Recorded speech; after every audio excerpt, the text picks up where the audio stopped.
გამარჯობა. დღეს რიცხვით მიმდევრობებს განვიხილავთ. მანამდე კი დარწმუნდი, რომ გამოწერილი გაქვს ჩემი გვერდი. რაღაც კანონზომიერებით დალაგებულ რიცხვთა მიმდევრობას ეწოდება რიცხვითი მიმდევრობა. ის შესაძლებელია მოცემული ჰქონდეს ფორმულის სახით.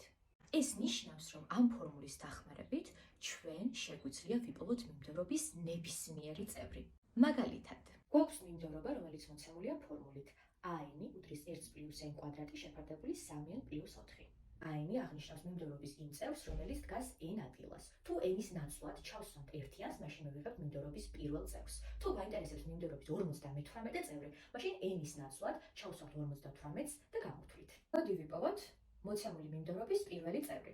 ესე იგი, n უდრის 1-ს, ფორმულაში n-ის ნაცვლად ყველგან ვსვამთ 1-იანს, a1 უდრის 1 + 1-ის კვადრატი შეფარდებული 3-ჯერ 1 + 4. 1 + 1-ის კვადრატი არის 2, 3-ჯერ 1 + 4 არის 7. ესე იგი, მოცემული მიმდევრობის პირველი წევრი არის 2/7. იგივენაირად გამოვთვალოთ, რას უდრის მიმდევრობის მეორე წევრი. n უდრის 2-ს, a2 იქნება 1 + 2-ის კვადრატი შეფარდებული 3-ჯერ 2 + 4. 2-ის კვადრატი არის 4, 1 + 4 იქნება 5, 3-ჯერ 2 6, 6 + 4 10. 5 მიერთედი არის იგივე 1/2. რიცხვითი მიმდევრობა შესაძლებელია იყოს უსასრულო და სასრული. უსასრულო რიცხვითი მიმდევრობა არის მაგალითად ლუც რიცხვთა სიმრავლე ან კენტრ რიცხვთა სიმრავლე, რადგან ისინი უსასრულოდ გრძელდება და ჩვენ არ ვიცით ბოლო წევრი რა არის.